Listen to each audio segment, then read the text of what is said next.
primer examen parcial.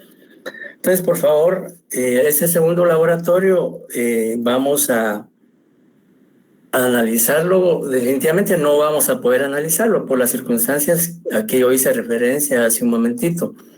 Pero, digamos, y ustedes ya con la experiencia que tienen del primer laboratorio, pues creo que tampoco es complicado resolverlo. Y pues en el transcurso o el desarrollo del curso vamos a seguir implementando laboratorios dependiendo de los temas que abordemos y que conozcamos. Aparte de eso, entonces, compañeros, de una vez en lo que se conectan otros compañeros, informarles sobre el examen primer parcial del curso que está programado para el 30 de agosto a las 19 horas. ¿El contenido cuál va a ser?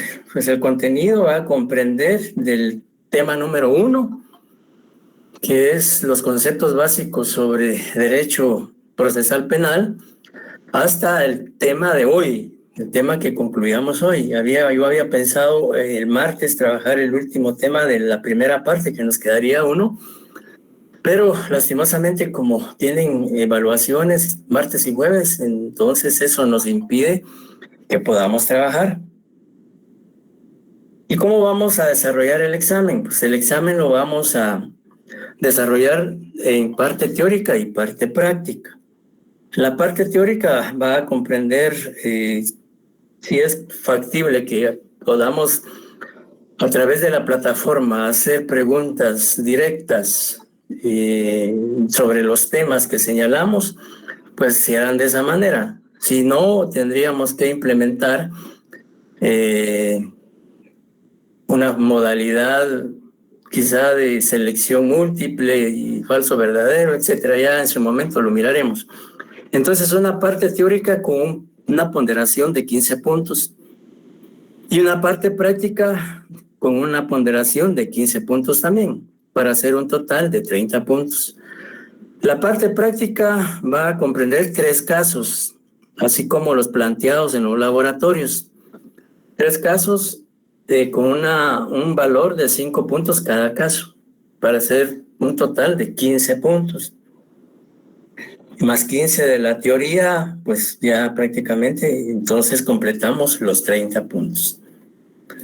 Y por favor, rogarles que sean puntuales a la hora del examen por el tiempo y también porque, digamos, en la medida en que se inicia la hora establecida, más tiempo van a tener ustedes para contestar el examen. Y el examen, pues vamos a tratar de 19 a 20, 30 horas, hora y media. Y pues tratar de aprovechar al máximo el tiempo para poder responder el cuestionario de la manera más, tal vez no rápida, pero digamos en la medida del tiempo, aprovechar el tiempo. Y pues mejor si la mayoría se examina y así pues evitamos quizá pruebas adicionales o extemporáneas. Y ahora pues hay facilidades de que no hay que desplazarse a la facultad para la evaluación, lo pueden hacer desde su casa, su oficina, donde se encuentren, y eso no va a ser esperamos que no vaya a ser ningún inconveniente. Entonces, reitero, el examen está programado para el lunes 30 de agosto a las 19 horas. En el calendario está el código o el enlace para conectarse. Y pues como les decía, vamos a evaluar desde el primer tema, el primer punto del programa, hasta el tema de hoy, que vamos a votar el tema de hoy. Y algunos casos de laboratorio planteados en el laboratorio de hoy se relaciona con el tema que vamos a concluir esta noche. Sí, alguien, Juan José. Buenas noches, disculpe. Buenas noches, solo quería preguntar si va a venir el tema de la jurisdicción y la competencia. Estaba diciendo que el tema, el examen comprende hasta el tema de hoy, que es concluyamos la jurisdicción y la competencia. Muchas gracias, licenciado. Buenas noches, Lic. Disculpe, la evaluación se va a realizar a mano y luego se sube. Disculpe. No. Desde su computador o teléfono o tablet lo pueden hacer. Muchas gracias, Lic. Bien, habíamos iniciado entonces el tema de la jurisdicción y la competencia. Hoy sí me escuchan bien. Sí, licenciado. Bueno, gracias. Bien, habíamos iniciado entonces el tema de la jurisdicción y la competencia y habíamos esbozado cada uno de estos institutos jurídicos procesales y definimos tanto desde el punto de vista amplio como desde el punto estrictamente penal cada uno de ellos.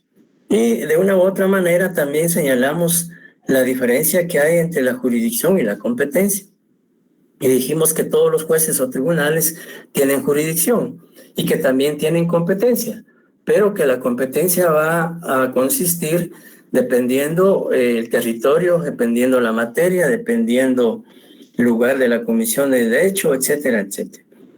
Entonces, un juez tiene jurisdicción en toda la República, pero no tiene competencia en determinados espacios geográficos o territorio. Entonces, la competencia, pues básicamente va a ser la que desarrolle el juez en el lugar donde está designado. De manera que todos los jueces y todos los tribunales tienen jurisdicción y a la vez competencia, solo que la competencia es limitada atendiendo al territorio donde ejerce la jurisdicción el órgano jurisdiccional o el titular de ese tribunal. Y habíamos señalado también qué jueces son competentes en materia penal de conformidad al artículo 43 del Código Procesal Penal y hace una clasificación de qué jueces y tribunales tienen competencia en materia penal. Y cada uno de esos preceptos normativos establece concreta o específicamente qué competencia tiene cada uno de los jueces y cada uno de los tribunales penales. Pero además del Código Procesal Penal, también existen leyes o acuerdos especiales que le dan creación a juzgados especiales. Por ejemplo, el decreto 21/2009, emitido por la Corte Suprema de Justicia, creó los juzgados y tribunales de mayor riesgo de competencia ampliada, que hay creo que 4, grupo A, grupo B, grupo C, grupo D, y no sé si hay otro más, pero al menos se conoce que son 4 de mayor riesgo, que miran, o más que todo, tienen bajo su competencia procesos de alto impacto y procesos que la Corte Suprema de Justicia designe. En este decreto 21/2009 se establece que el fiscal general de la República y jefe del Ministerio Público debe hacer una petición ante la Corte Suprema de Justicia si desea que un caso de alto impacto lo conozca un juzgado o tribunal de esta naturaleza. O sea, el procedimiento es que la fiscal o el fiscal general solicita a la Corte Suprema que un caso que está investigando sea conocido por un tribunal de mayor riesgo o de competencia ampliada. Y esa petición la formula ante la Corte Suprema de Justicia, y la Corte Suprema de Justicia, luego de que se desarrolle una audiencia oral y pública en donde el Ministerio Público exponga sus razones o sus argumentos de por qué considera que ese proceso debe ser conocido por un tribunal o juez de mayor riesgo, fundamentará. Y también la defensa o el imputado podrán oponerse a esa petición o a ese requerimiento. Y al final, la Cámara Penal de la Corte Suprema de Justicia decide si ese proceso es conocido por un tribunal de alto impacto o continúa conociéndolo el tribunal que lo está diligenciando.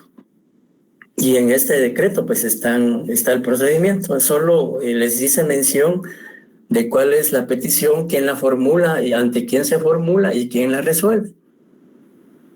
Y otras leyes también, digamos, por ejemplo, la ley contra el femicidio y otras formas de violencia contra la mujer, la ley de narcoactividad, la ley de lavado de dinero u otros activos, la ley de menores en conflictos con la ley penal. Buenas noches, Liz. Y etcétera, etcétera. Y también hay un acuerdo, dice acuerdo que modifica competencia de los juzgados y tribunales de la Corte Suprema de Justicia.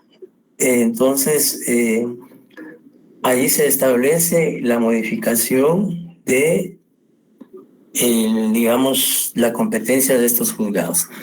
De manera que la Corte Suprema de Justicia tiene la potestad o tiene la facultad de emitir acuerdos para crear juzgados o tribunales dependiendo la necesidad, dependiendo la especialidad y dependiendo los recursos que tenga. Y ello, pues, en base a esa facultad que le otorga la Constitución y la ley del organismo judicial, pues puede emitir acuerdos dando origen a juzgados o tribunales de materias especializadas dependiendo de, les decía, sus recursos o de las posibilidades económicas que tenga. Encontramos ahora entonces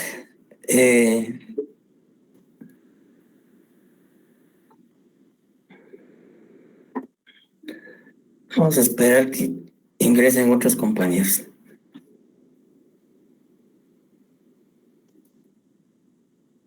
Como que no quiere pasar la lámina. Ahorita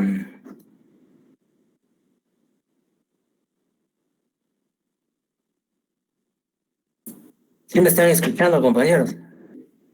Sí, licenciado. Sí, licenciado. Licenciado. Sí, licenciado. Gracias, gracias.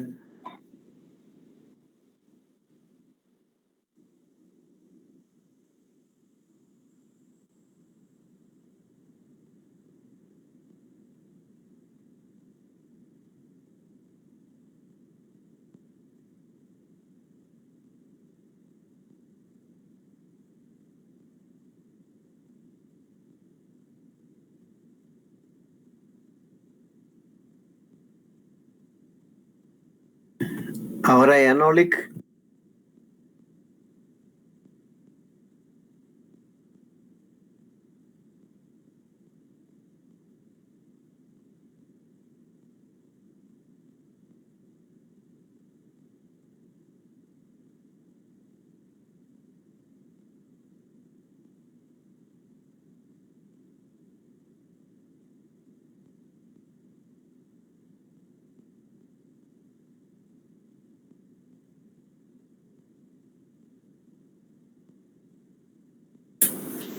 ¿Dónde aquí?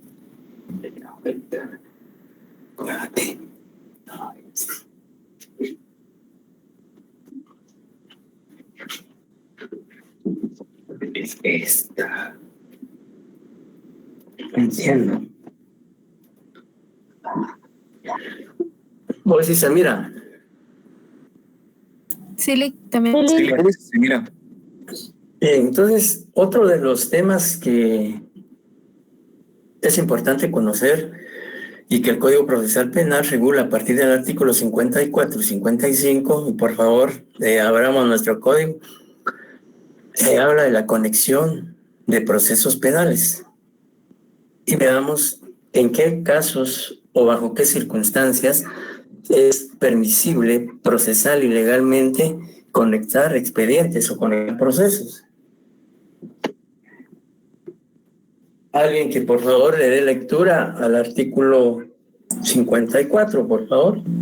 Artículo 54. Se trata de causas por delitos conexos de acción pública. Conocerá un único tribunal, a saber, primero, el que tenga competencia para juzgar delitos más graves. Segundo, en caso de competencia idéntica, aquel que juzgue la causa cuya fecha de iniciación sea más antigua. En caso de conflicto, el que sea designado conforme a la ley. No obstante, el tribunal podrá disponer de la tramitación separada o conjunta para evitar con ello un grave retardo para cualquiera de las causas o según convenga a la naturaleza ajenas. En caso de tramitación conjunta, mientras dura la unión, la imputación más grave determina el procedimiento a seguir. Muchas gracias. Pues bien, en la práctica y en la realidad puede ocurrir que, digamos, varios procesos penales contra una persona existan en diferentes juzgados o en diferentes tribunales. Y para evitar precisamente que exista diversidad de procesos contra una misma persona, la ley ha previsto que puede, digamos, en un momento dado, hacerse la conexión de estos procesos. Y para que proceda la conexión de procesos penales, el artículo 54, como ustedes pudieron escuchar, establece los presupuestos o establece los requisitos que deben cumplirse de conformidad al Código Procesal Penal para que pueda darse la conexión de procesos. Y dice, cuando se trate de causas por delitos conexos de acción pública, conocerá un único tribunal a saber. Imaginémonos que contra una persona o varias personas existe un proceso penal por el delito de robo, por ejemplo, en el juzgado primero de primera instancia penal, otro en el segundo de primera instancia penal, otro en el tercero de primera instancia penal, etcétera. Y eso en cierto modo puede generar alguna anarquía o algún conflicto en torno a la actividad del imputado, y no solo el imputado, sino también de los demás sujetos procesales. Entonces, para evitar esa diversidad de procesos contra una o varias personas, pues el legislador estimó que era prudente legislar, valga la redundancia, que esos procesos pudieran conectarse. En otros términos se dice pudieran acumularse, pero el Código Procesal Penal le da la denominación de conexión de procesos. Y el primer requisito que exige el Código dice el que tenga competencia para juzgar el delito más grave. Pensemos que en el ejemplo que yo les planteé, en un juzgado está siendo investigado o está siendo juzgado una persona por el delito de asesinato, en otro por el delito de robo, en otro por el delito de hurto, por ejemplo. De acuerdo al primer supuesto, entonces, para poder conexar estos procesos, debe tomarse en cuenta, en primer lugar, dice el delito más grave. Entonces, el juzgado o el juez que está conociendo el proceso por el delito de asesinato, a él se le conexan los otros dos procesos, por hurto y por robo. ¿Por qué? Porque el juez que está conociendo el delito más grave, la ley dice que a él se le pueden conexar esos procesos. Luego, el segundo numeral dice, en caso de competencia idéntica, aquel que juzgue la causa cuya fecha de iniciación sea más antigua. Pensemos que en los tres juzgados se sigue proceso contra una persona y en los mismos está sindicado de asesinato. En los tres procesos está sindicado de asesinato. Para que proceda la conexión, entonces, se debe tomar en cuenta el proceso que por fecha sea anterior o el más antiguo. Imaginémonos que en enero fue el primer hecho, luego el 5 de enero, luego el 7 de enero otro, luego el 10, 15 de enero el tercero. Pues entonces, como hay idéntica competencia, porque los tres son por asesinato, entonces se acumula o se conexa al juzgado o al juez que está conociendo el delito, el proceso por asesinato más antiguo. Y el tercer supuesto dice, en caso de conflicto, el que se designe de conformidad con la ley. Imaginémonos que no se pueda determinar o digamos coincidentemente, los procesos se iniciaron la misma fecha, la misma hora, imaginémonos. Es difícil, pues, pero empecemos en la misma fecha. ¿Y quién va a ser el competente? Pues en estos casos, cuando hay un conflicto de competencia, porque no se puede determinar fehacientemente quién de los juzgados o tribunales es el competente para conocer el proceso, se plantea ante la Corte Suprema de Justicia un conflicto de competencia, para que sea la Corte Suprema de Justicia la que decida quién de los juzgados o de los tribunales debe seguir conociendo los procesos. Y eso, pues, prácticamente miremos el artículo 59 para ver este problema del numeral 3 del artículo 54. Veamos el artículo 59.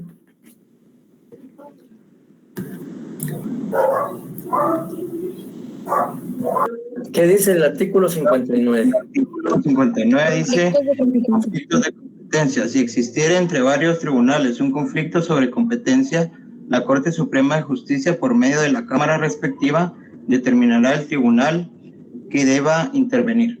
Ajá. Lo que les decía, que la Corte Suprema al final decide quién de los tribunales o jueces debe continuar con el proceso. Y en este caso, cuando dice la Cámara respectiva, pues en materia penal, quien tiene que resolver es la Corte Suprema de Justicia a través de la Cámara Penal. Entonces, esa es una forma de conectar los procesos. Y además, el artículo 55, que se complementa con el anterior, dice, también fortalece lo que regula el artículo 54. Y dice casos de conexión. Habrá conexión primero cuando a una misma persona se le impute uno o más hechos punibles. También el artículo 55 claramente nos dice cuándo procede la conexión. Dice cuando a una persona se le imputen dos o más hechos punibles. Lo que hablábamos, que en un juzgado una persona está sindicada de homicidio y en otro puede ser que por el mismo homicidio o por falsedad o apropiación o lo que fuere, pues procede ahí la conexión de acuerdo al primer numeral del 55. Luego dice el numeral 2, cuando los hechos punibles hubieran sido cometidos simultáneamente por varias personas reunidas o, aunque hubieran sido cometidos en distintos lugares o tiempos, si hubiese mediado un propósito común o acuerdo previo. Pensemos en la asociación ilícita, que de acuerdo a la ley contra la delincuencia organizada, la asociación ilícita consiste en el acuerdo, digamos, que se genera o se produce entre varias personas con el objetivo de delinquir, con el objetivo de cometer un hecho delictivo. Entonces, esa asociación implica necesariamente que se dé por la intención, la voluntad de cometer un hecho punible. Y la ley es clara, dice, cuando los hechos punibles hubieran sido cometidos simultáneamente, es decir, al mismo tiempo, por varias personas reunidas en la asociación ilícita. Por ejemplo, un delito de secuestro, donde hay varios participantes o varios sujetos activos y cada uno desarrolla una función. Puede ser que una persona se dedique a seguir a la víctima, otra investiga su modo de vida, su forma de vivir, de conducir, etcétera. Otros al momento de ya concretarse el secuestro, otros participan en el secuestro, otros participan digamos, ocultar al secuestrado, otros lo alimentan, otros hacen las negociaciones para pedir las recompensas, etcétera, etcétera.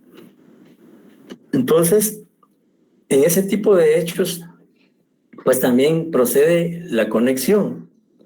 Y también la ley hace la salvedad, dice, aunque hubiere sido cometidos en distintos lugares o tiempo, si hubiere mediado un propósito común o acuerdo previo. El acuerdo previo es algo que es muy cuestionado y es muy, digamos, difícil de probar en la práctica. Al menos que hayan escuchas telefónicas, vídeos en donde se graben las conversaciones o las reuniones, etcétera, para determinar que efectivamente hubo un acuerdo previo.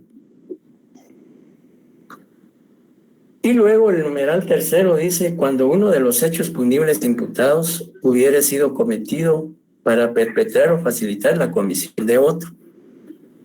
Pensemos que una persona, su intención era robarle a otra, pero además de eso, portaba un arma de fuego y por el nerviosismo o por la premura de sustraer mediante violencia los objetos de la víctima, pues él dispara y mata a la persona. Prácticamente hay un concurso de delitos ahí y en esos casos también la ley dice que puede darse la conexión objetiva. Si ustedes gustan, en el numeral 2, anoten que doctrinariamente el numeral 2 se le conoce como conexión subjetiva, porque ahí se está refiriendo al sujeto activo del delito. Mientras que el numeral 3 es la conexión objetiva, porque se refiere al tipo penal. Entonces, en el numeral 2 se puede, si ustedes quieren, al margen, coloquen conexión subjetiva, y es su conexión subjetiva en la doctrina, así se le llama, porque está haciendo referencia a los partícipes o al sujeto o a las personas que intervienen en la comisión de ese hecho delictivo. En tanto que en el numeral 3 se habla de una conexión objetiva porque se refiere a los delitos. Y el numeral 4 dice, cuando los hechos punibles imputados hubieran sido cometidos recíprocamente. Es decir, que imaginémonos un delito de lesiones en donde dos personas están discutiendo y luego de la discusión mutuamente se agreden y ambos se causan lesiones. Entonces ahí hay una reciprocidad, porque ambos pues prácticamente tuvieron o fueron afectados físicamente. En ese sentido, entonces, claramente el artículo 54 y 55 establecen en qué casos procede la conexión y bajo qué circunstancias también se da esta circunstancia o situación. No sé si hay alguna pregunta hasta ahorita. Licenciado. Sí. En el artículo 55, cuando hablaba del numeral primero, también se puede determinarse como un concurso de delito. Pues no le escucho.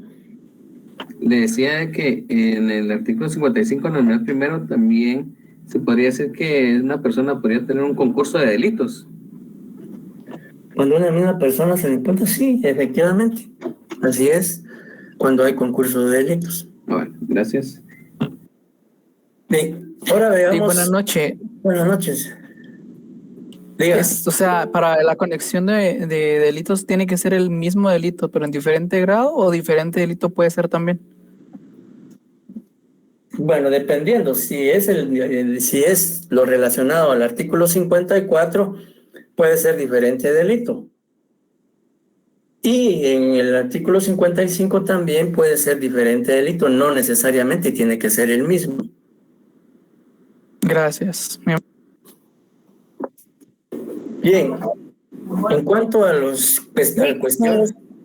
Solo un comentario, decirles de que cuando hablamos con los adolescentes en conflicto con la ley penal, yo estuve viendo unos casos ahí, donde, como usted dijo, hay un caso por asesinato, pero también tienen otros casos en conexión. Lo que sí me parece algo extraño es que, por ejemplo, a los 2 años casi dan una resolución para empezar el otro proceso, digamos. Termina el primer proceso y empieza el otro. Y muchas veces a un mes le dan sentencia y ya él sigue con la otra sanción que le colocan a los adolescentes. Por ejemplo, un año por un caso, por un delito le dieron 2 años y al siguiente 1 año más, póngalo. ¿Cómo así le dieron? Sí. Por ejemplo, pues, digamos por robo. Le impusieron. Le impusieron, muy bien. O lo condenaron. Sancionaron, porque recordemos que con los adolescentes son Sí. sanciones. Ajá. ¿Verdad? Entonces, lo sancionaron por 2 años y de ahí, por portación de droga, le dan otros 2 años, pero mientras se averigua. Sí, y lo que sucede, bueno, ahí puede ocurrir varias situaciones. Una, que digamos ni el defensor, ni el fiscal, ni el juez se percataron de la existencia de otros procesos. 1. 2, pudiera ser que por X o Y circunstancia prefieran que los procesos avancen y posteriormente pues ya ver si es procedente la conexión. En tercer lugar, pudiera ser que como la ley de adolescentes en conflicto con la ley penal tiene su procedimiento propio, porque no, digamos, supletoriamente en algunos casos sí se aplica el Código Procesal Penal, pero generalmente la ley del adolescente en conflicto con la ley penal tiene su propio procedimiento, como usted lo decía, incluso ahí no se habla de penas sino sanciones, ¿verdad? Y otras situaciones muy especiales que regula esa ley. Entonces pudiera ser que, digamos, por ser una ley especial y tener su propio procedimiento, pues se haga de esa forma. Gracias, Lick. Bien, en cuanto a conflictos de competencia, en el artículo 56 al 61 encontramos los conflictos de competencia. ¿Y cuáles son esos conflictos de competencia o cuestiones de competencia? Se habla de la inhibitoria y la declinatoria.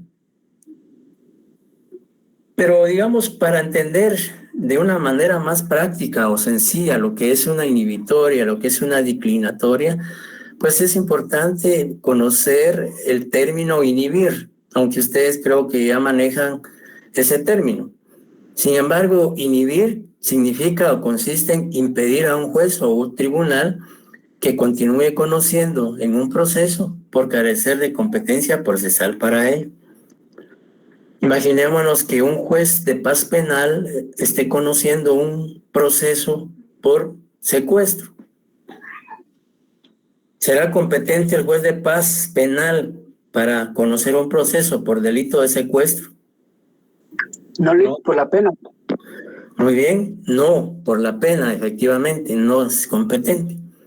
Entonces el juez, al tener conocimiento que no es competente, pues se inhibe o deja de conocer ese proceso, porque de conformidad con el tipo penal y la pena, la gravedad, la ley le impide, la ley no lo faculta, la ley no le permite que él como juez pueda tener conocimiento o ante su judicatura se tramite ese proceso.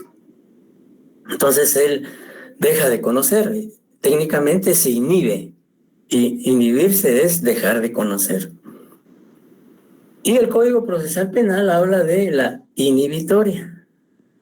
¿Y qué es la inhibitoria? Ahorita vamos a ver el artículo. Dice, la inhibitoria, de conformidad con algunos tratadistas o algunos juristas o autores, es el requerimiento que hace un sujeto procesal al juez o tribunal que considera competente para solicitarle al que ya está conociendo que se abstenga de seguir tramitando por no ser el competente y se lo remita. ¿Ya? Repitiendo, porque eso puede dar lugar a un momento, no sé, si ustedes me dicen si aparte de la de lo que se consigna en la presentación, más la explicación, si queda claro lo que es la inhibitoria. La inhibitoria dice que es el requerimiento que hace un sujeto procesal al juez o tribunal. Pensemos que el Ministerio Público, el abogado defensor o el propio imputado o sindicado considera, estima que el juez que está conociendo su proceso no es el competente. Entonces le pide al juez que sí es competente para que le solicite ese proceso al juez que lo está conociendo y que lo deje, valga la redundancia, de conocer, porque no tiene competencia para ello. En el ejemplo sí, diga. En este caso, el juez también puede inhibirse, o sea, exacto, él mismo puede inhibirse, ¿no? Ajá. Sí, puede solicitarlo cualquiera de los sujetos o el juez también de oficio lo puede hacer. Y generalmente si un juez, en el ejemplo que se planteaba, que un juez de paz inicialmente conozca o un proceso por secuestro, inmediatamente él debe inhibirse porque sabe que no es competente. Entonces, pero si no lo hiciere por alguna circunstancia, entonces la ley faculta que o les da ese derecho a los sujetos procesales para que ellos lo puedan hacer. Y dice, como les decía ahí, que es el requerimiento que hace un sujeto procesal al juez o tribunal que considere competente. Por ejemplo, si es un juez de primera instancia el competente, pues entonces el imputado le solicita al juez de primera instancia que le requiera al juez de paz, le remita el proceso y que él no lo siga diligenciando porque no es competente. Veamos ahora el artículo 56, por favor.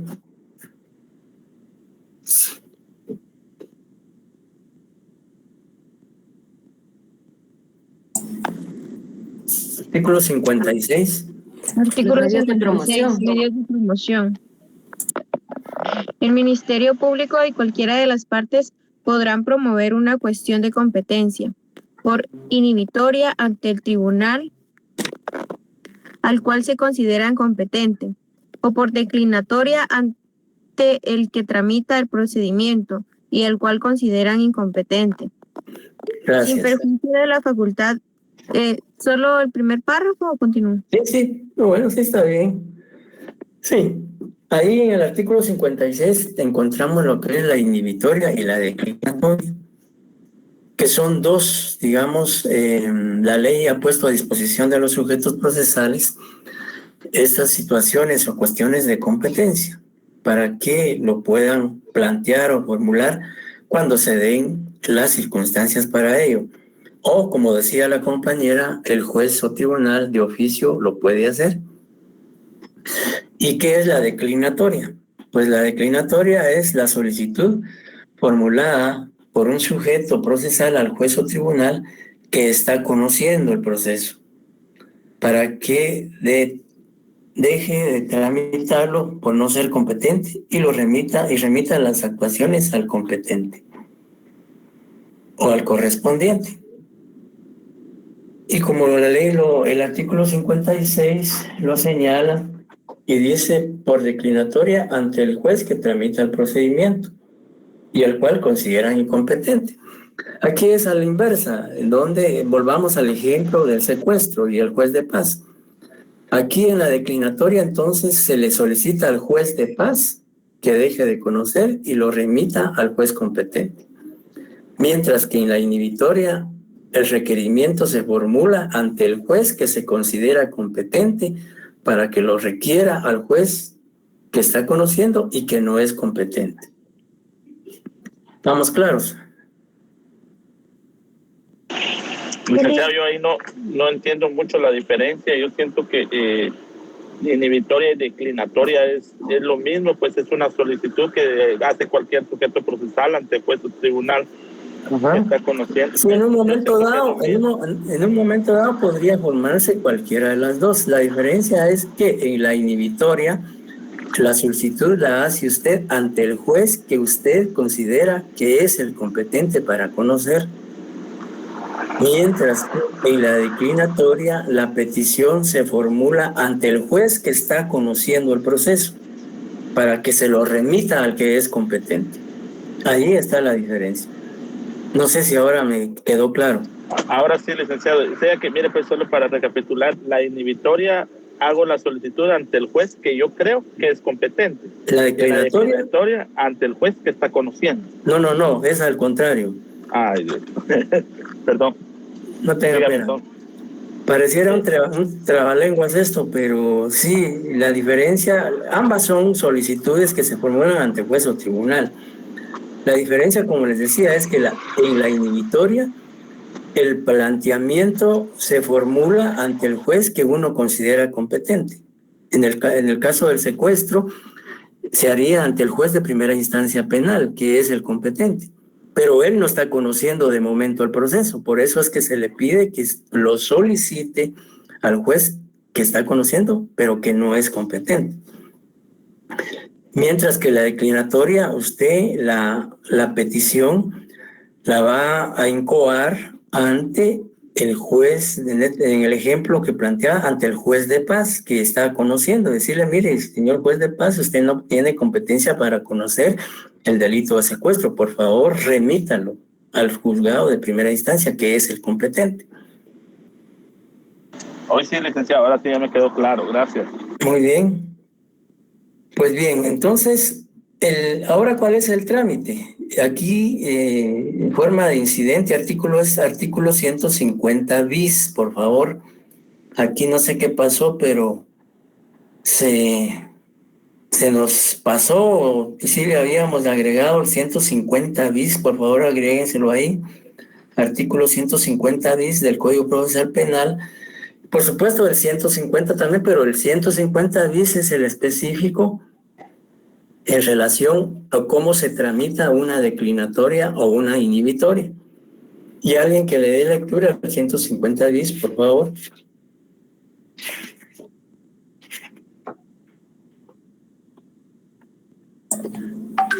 Artículo 150 bis. Trámite general de los incidentes. Cuando se promueve un incidente para el cual este código no señale un procedimiento específico, se procederá de la siguiente forma. La parte que promueve el incidente solicitará una audiencia para sustanciar el mismo, exponiendo los argumentos que fundamentan su petición y proponiendo e individualizando la prueba cuando se refiera a cuestiones de hecho. El incidente que sea promovido sin cumplir con los requisitos anteriores será rechazado. El juez o tribunal que deba conocer del incidente citará al imputado, al Ministerio Público y a las demás partes a una audiencia que deberá realizarse dentro del plazo máximo de 2 días en el caso de que se trate de cuestiones de derecho y en 5 días en el caso que sea cuestiones de hecho.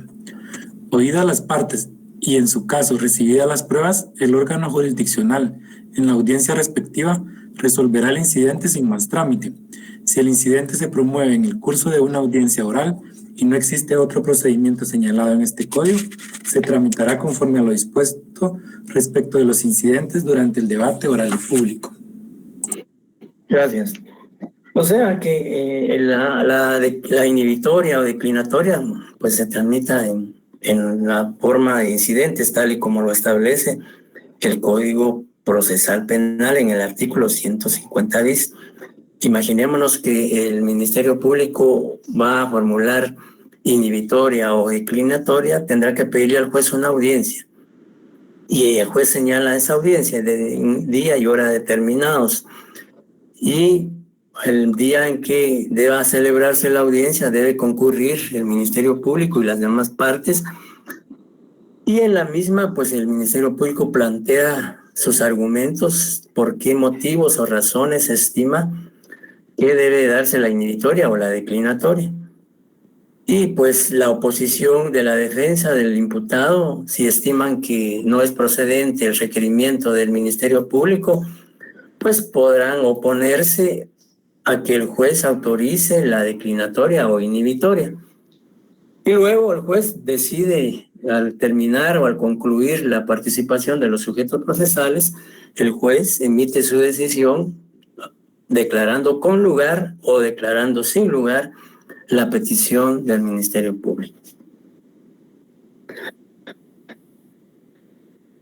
Luego encontramos también, tanto en el Código Procesal Penal como en la ley del organismo judicial, lo que es los impedimentos, las excusas y recusaciones, que también son, digamos, institutos jurídicos procesales que no solo operan o tienen vigencia en el Código Procesal Penal.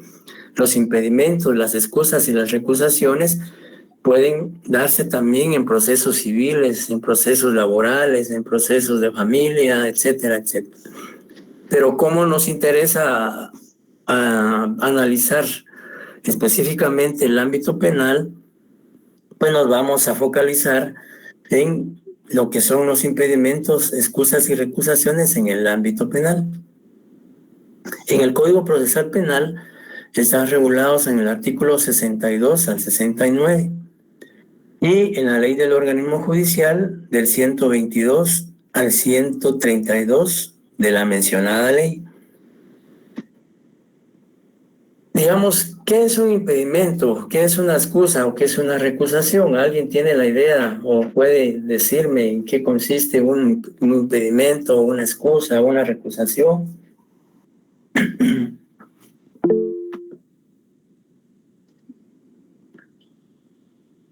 Licenciado, que sea afín a alguna de las partes, por ejemplo, sea familiar o algo así, podría ser un ejemplo. Sí, ese es un ejemplo, es una de las razones por las cuales puede un juez excusarse o ser recusado. Licenciado, Licenciado, es un impedimento para el juez para que conozca una causa.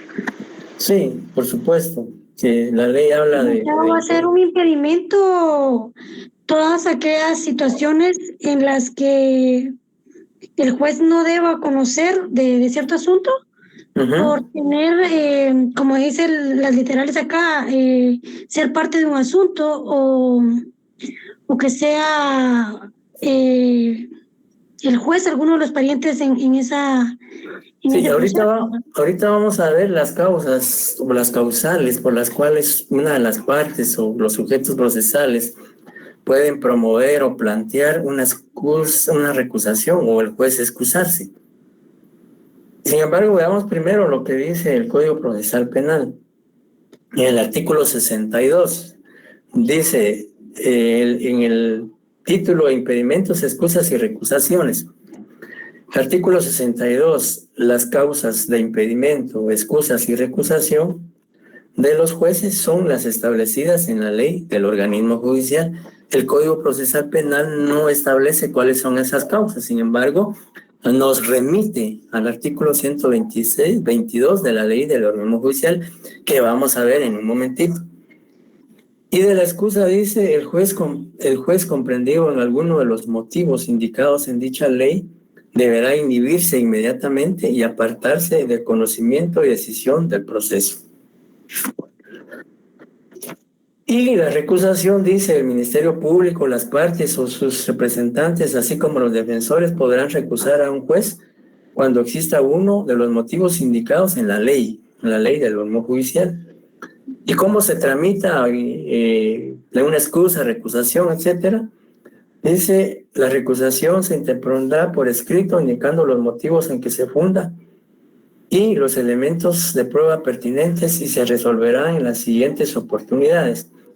Sin embargo, con la reforma del artículo 109 que se dio en el año 2011 y como lo vimos anteriormente en el 150 bis, hoy se hace oralmente y en una audiencia.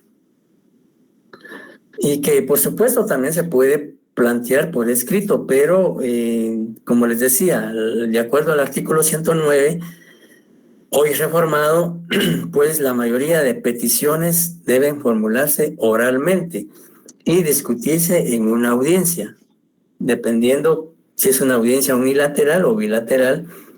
Eso ya dependerá del tipo de requerimiento y de audiencia. Ahora vayámonos a lo que es el artículo 122, porque ahí es donde están especificadas las causales de impedimentos, excusas y recusaciones. 122 de la ley del organismo judicial.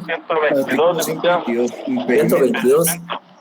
Son impedimentos para que un juez conozca un asunto determinado, ser parte en el asunto, haber sido el juez o alguno de sus parientes, asesor, abogado o perito en el asunto, tener el juez o alguno de sus parientes interés directo o directo en el asunto, de tener el juez parentesco con alguna de las partes, ser el juez superior o pariente del inferior cuyas providencias pendan ante aquel.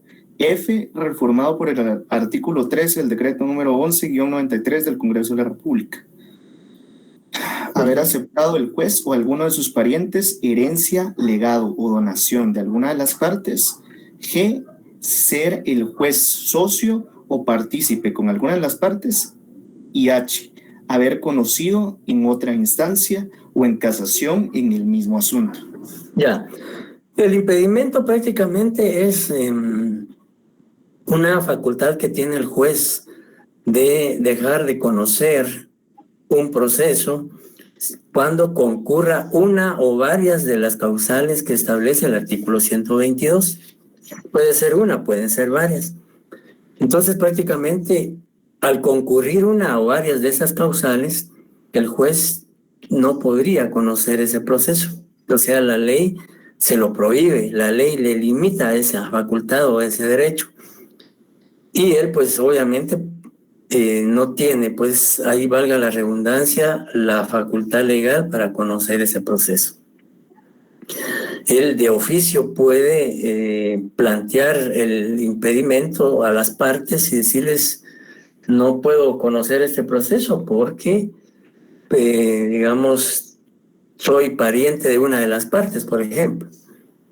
Entonces, obviamente, él no podría conocer ese proceso. ¿Por qué? Porque en un momento dado se dudaría de su objetividad, de su imparcialidad en las decisiones judiciales que adopte en un momento determinado. Ahora, digamos, en cuanto a las excusas.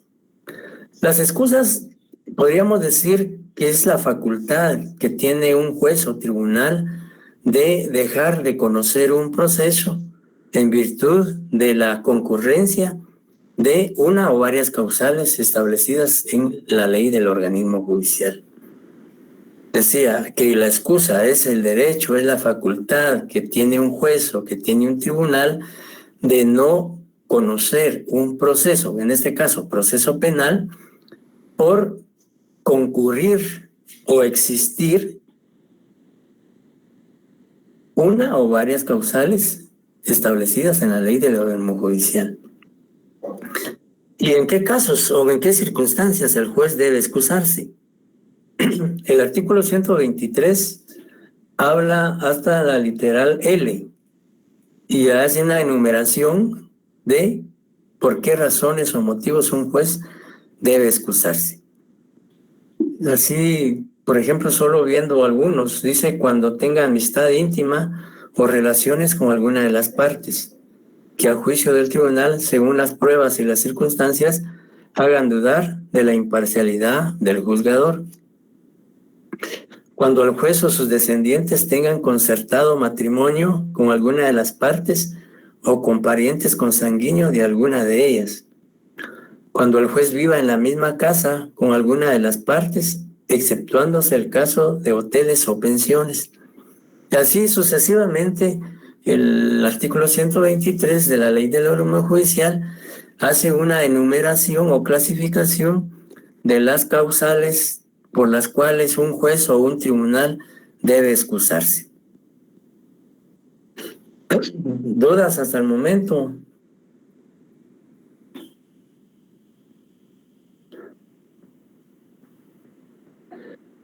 Bien, en cuanto a las recusaciones podemos decir también que es un derecho, es una facultad que tienen las partes o los sujetos procesales para formular ante el juez o tribunal una recusación para que deje de conocer el proceso penal, toda vez que existe una o varias causales de las contenidas en el artículo 123 de la ley del organismo judicial. ¿Y qué diferencia hay entonces entre una excusa y una recusación? Con lo que hemos explicado. Licenciado, yo pienso que la excusa es el derecho, como usted mismo lo dijo, que tiene el juez. El mismo juez se recusa, ¿verdad? Y se excusa, perdón. Y si hay un impedimento de los que enumera el artículo 123 del LOC. Pero en la recusación lo solicitan del juez o tribunal las partes, ¿verdad? Del proceso del Ministerio Público, cualquier. Y debido también, ¿verdad? A los numerales del 123 de la ley del organismo judicial. Entonces esa es la diferencia. Exacto, la excusa entonces, concluyendo, y para establecer esencialmente la distinción entre ambas, la excusa es una facultad del juez. De oficio el juez se excusa, siempre y cuando existan las circunstancias que establece la ley. Y la recusación o las recusaciones son las facultades o facultad o derecho que tienen los sujetos procesales. Puede, digamos, las partes, el juez puede excusarse, pero también puede darse el caso que la excusa no la acepte las partes y no la acepte el Tribunal Superior, que tenga que decidir si es justificada o no la excusa que plantea el juez.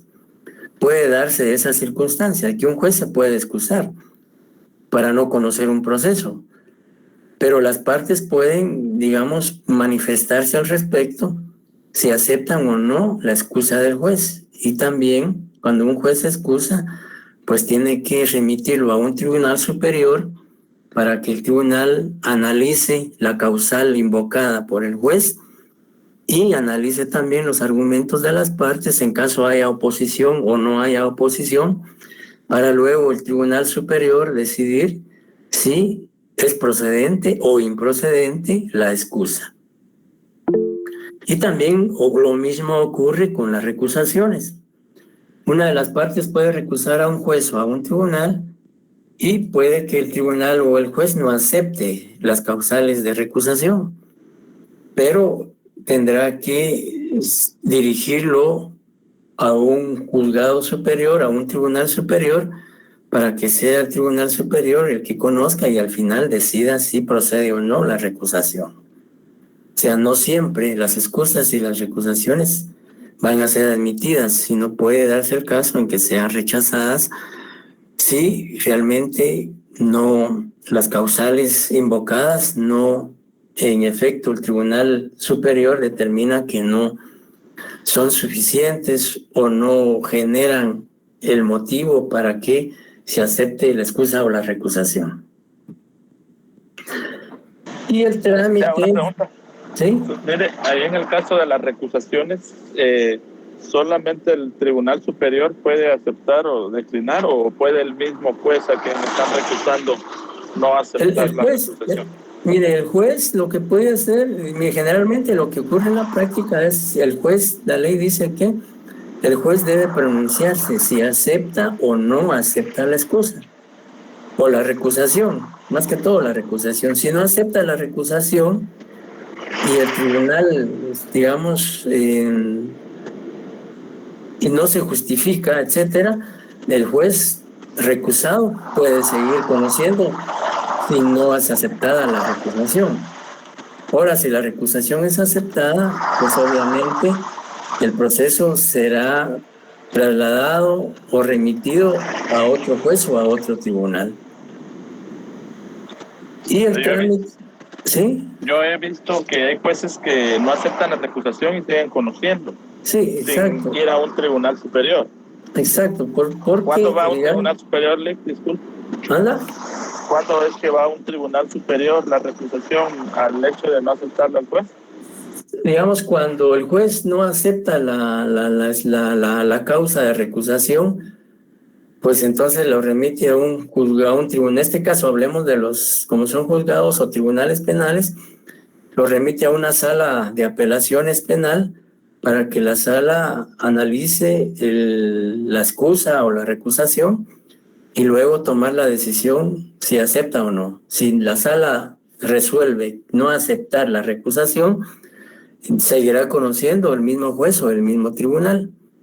Si la sala, al contrario, acepta la excusa o la recusación, designa al tribunal o juez distinto que debe seguir conociendo.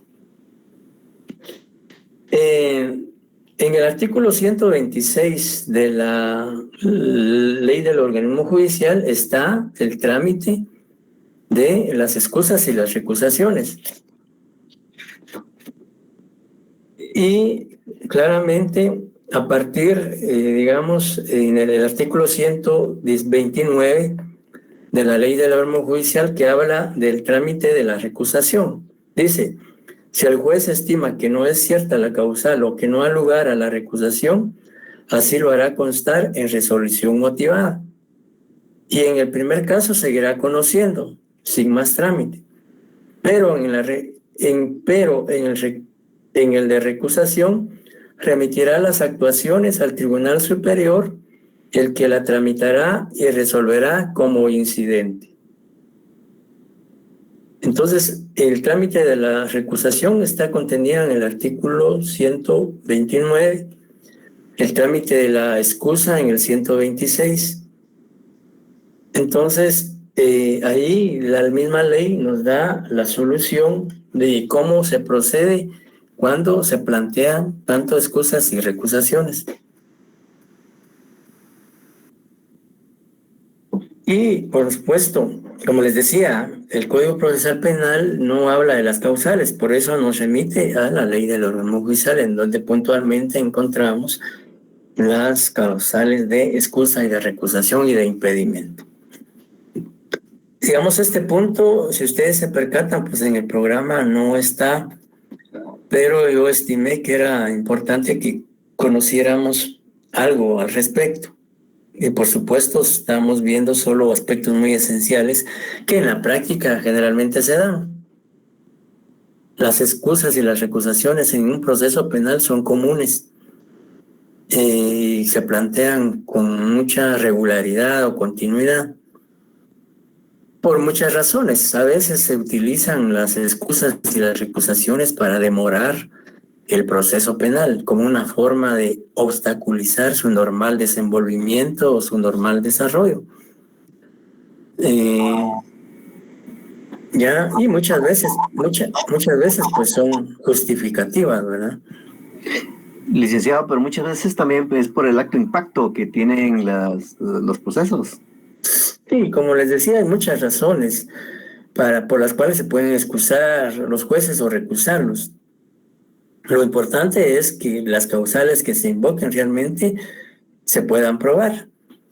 Por ejemplo, si una persona, un sujeto procesal recusa a un juez por enemistad grave, por ejemplo, tendrá que probar en qué consiste esa enemistad. No basta decirlo nada más. No decir, mire, yo tengo enemistad con el juez, pero bueno, tiene que probar esa enemistad. O si usted aduce amistad íntima, que el juez tenga amistad íntima con una de las partes, pues también tendrá que acreditar ese extremo para que proceda su planteamiento.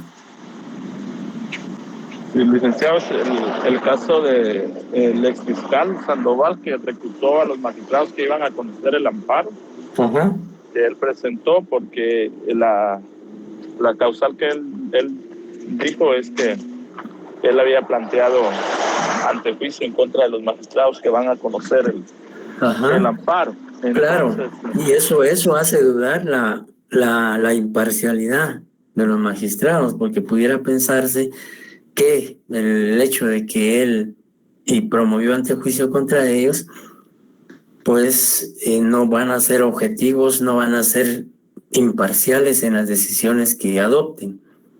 Es más, ahí de oficio podrían excusarse los magistrados, que no podrían conocer, pues, o no deberían de conocer por esa razón.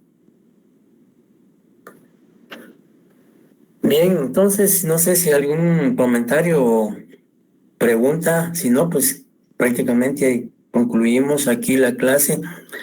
Lastimosamente no pudimos llegar hasta el último punto del programa que habla de los sujetos procesales para concluir la primera parte y que sea ese punto también contenido del examen primero. Pero pues dejamos pendiente entonces ese punto. Lastimosamente no vamos a poder trabajar martes ni jueves de la próxima semana. Eso implica que nos estaríamos saludando hasta el día del examen, lunes 30. A las 19 horas. Entonces, por favor, les reitero el examen, lunes 30, 19 horas. El contenido del examen comprende el punto número 1 hasta el tema de hoy, es decir, desde los conceptos elementales del derecho procesal penal, incluyendo los sistemas procesales que ustedes investigaron, y hasta el tema de hoy. Prácticamente son como 6 o 7 temas. El contenido es poco. Y les reitero también que el examen va a ser práctico y teórico. 2 series de 15 puntos cada serie, para hacer un total de 30 puntos. Sean puntuales para conectarse, para evitar demora y algún problema con el tiempo, porque a veces los casos prácticos pues llevan un poquito de más tiempo. Y por favor, con sus leyes en la mano para poder consultarlas y poder aplicarlas en los casos prácticos que se les vayan a plantear en el examen. Entonces, nos estaríamos saludando hasta el día lunes, el día del examen. Licenciado, buenas noches. Tengo una pregunta. Con estos temas diapositivas, ¿sí nos las vas a llegar a través del grupo de WhatsApp, verdad? Sí, mañana se las mando. Los últimos temas, creo que son 2 los que faltan, ¿no? 3. Ah, perfecto. Sí, yo creo que son como 7 juegos de diapositivas, ¿verdad? Ajá. Sí, este tema y el anterior creo que son los que faltan. Sí. Ajá, sí, mañana o más noche se las mandamos. Ok, muchas gracias. Feliz noche. Bueno, buenas noches. Licenciado, perdone, ¿el examen va a ser en Classroom? Sí, en Classroom. Gracias. ¿O quieren Moodle? No, en Classroom. Está bien, Classroom, Lick, en Classroom. Es que Moodle es grupal. ¿Por qué le tienen miedo a Moodle? Porque falla siempre la plataforma, licenciado. Porque falla, Lick, y está como para solucionar esos problemas. El tema es que sí falla, Lick. No es por miedo, sino que es el miedo a que falle el momento de concluir o a medias del examen. Ajá. Y cuesta demasiado, licenciado, subirla.